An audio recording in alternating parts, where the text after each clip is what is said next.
So now we're getting into simplifying square roots. And before you get anywhere near this, you have to have mastery of your multiplication facts. If you don't, go back and learn those and then come back later. You cannot move forward with this confidently until you know those things. And you should by now, honestly. So if I've got the square root of 12, right, that's not a perfectly square rootable number. So how can we simplify this, or how can we find what the square root of 12 is? To do that, you're going to have to use perfect square numbers. And more specifically, you're going to have to find the number's perfect square factors. So figure out which of these numbers over here, right, our perfect square numbers, are factors of the number inside the square root. So let's do this first example, the square root of 12. So are any of these numbers over here, are they factors of 12? Well, yes. Well, 4 is a factor of 12. So I'm going to rewrite this square root of 12 as the square root of 4 times 3. Okay, right? 4 times 3 is 12. A property of square roots, which you'll use pretty frequently, is that if I'm multiplying or dividing a bunch of numbers, or these two numbers, for example, underneath the square root, well, I can split them up and give them their own square roots like that. That's just a property. Really good to know. You're going to use it a bunch. All right, so now let's just take it as two separate square root problems. What's the square root of 4? Well, square root of 4 is 2, because 2 times 2 is 4. And the square root of 3, we can't simplify that any further. There are no perfect square numbers that are factors or multiply to get 3. So we just leave it. We just leave it.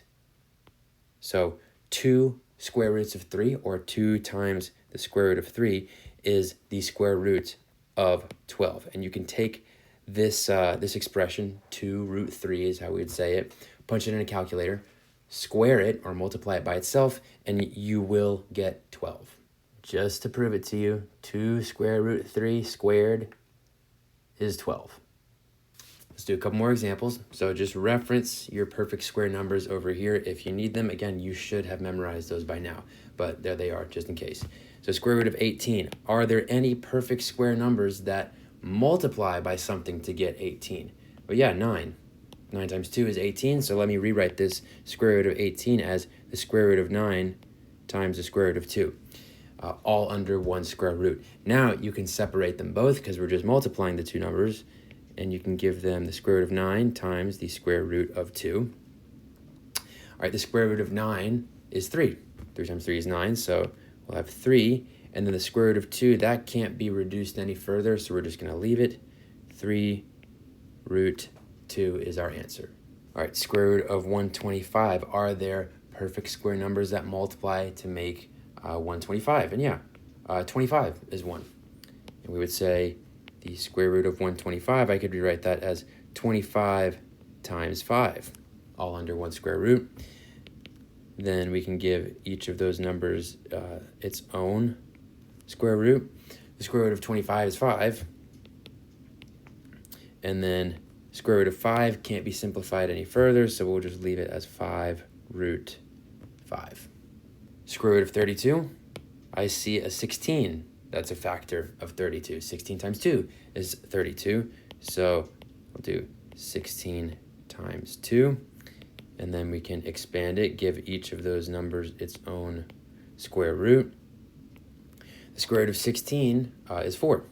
So this will be 4, and then square root of 2. You can't simplify that any further, so 4 root 2, like that. For 63, I see a 9 as a factor. 9 times 7 is 63. So we can put square root of 9 times 7 and then give them their own square roots. And you can see this is pretty easy as long as you know your multiplication facts, right? And then you look for specific factors, these perfect square numbers. It's really not that bad. Square root of 9 is 3, and the square root of 7, can't reduce that any further, so we're going to leave it 3 square root 7. 72, a little trickier, but just cut it in half and you get 2 times 36. And there, 36 is a perfect square number. So we can write this as square root of 2 times 36. We'll give each of them their own square root. Square root of 2 times the square root of 36. The square root of 2, that can't be simplified. So we'll leave that be. Square root of 36 is 6. And then the convention or the agreed upon way of writing these answers is you put the number that's not in the square root in front of these the term that is being square rooted. So 6 root 2, like that. Okay, here's a few that are a little more challenging, but we got 28 over 9, or square root of 28 over 9, I should say. So if you're multiplying numbers underneath the square root sign, you can give each of those terms its own square root. Same thing if you're dividing or if it's a fraction. So we can rewrite this as the square root of 28 over the square root of 9. All right, so the square root of 9, that's pretty easy. That's just 3. So our denominator is going to be 3. All right, the square root of 28, are there any perfect square factors that make 28? So you could think of 7 times 4, right? 4 is a perfect square number, so we can do square root of 7 times 4. You can split that up, give each of those numbers its own square root. And the square root of 7, right, that can't be simplified anymore, but the square root of 4 can, which is 2. Square root of 4 is 2, so we'll have 2 square root 7 divided by 3.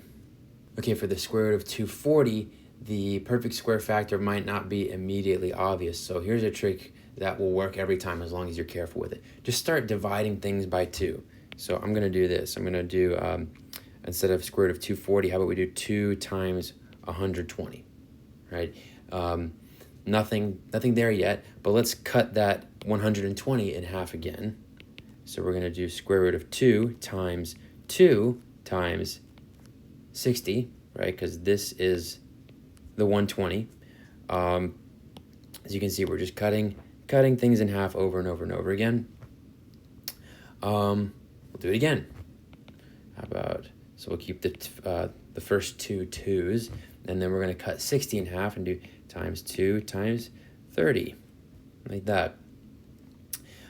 Still don't quite see anything yet. If you do, you can kind of do the trick that you'll see in a second and go ahead and get it over with.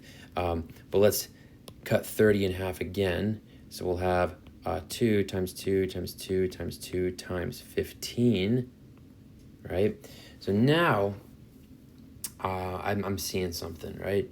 So what would happen if I multiplied all of these 2's together? Well, I would get 2 times 2 is 4, times 2 is 8, times 2 is 16. So really what I got here is the square root of 16 times 15, right? 16, that's a perfect square number. So now we can split these two numbers up, give them their own square root. So we'll have square root of 16 times the square root of 15. Square root of 16 is 4. And the square root of 15, we can't reduce any further. There are no perfect square numbers in here that are factors of 15. So that's our answer. With the square root of 720, just do the same thing. I'm going to do, let's see, we'll cut it in half. So we'll go 2 times 360. And I could keep dividing by 2, kind of like I did up here with the square root of 240. But if you know your multiplication facts like you should at this point, you should be able to see that, hey, that 360 there, that looks a lot like 36. Well, I could do 36 times 10 to get 360. So really what we could have here is 2 times 36 times 10. And then let's do this. Let's keep the 2 and the 10 underneath the square root, but we'll give the 36 its own square root. So let's do 36 times square root of 2 times 10. All right, square root of 36, that's going to be 6, and then we have the square root of 20. All right, well, 20, that can be simplified because 4 is a factor of 20, and it's a perfect square number. So we could have, let's do 6 times the square root of 4 times 5, and we'll give each of those its own square root. 6 times the square root of 4 times the square root of 5. Square root of 4 is 2, so we'll have 6 times 2 times the square root of 5. Square root of 5, that can't be reduced any further. We can do 6 times 2, so we'll have 12 times the square root of 5. And if we take that answer, 12 square root of 5, and square it, we get 720. Really not that difficult if you know your multiplication facts.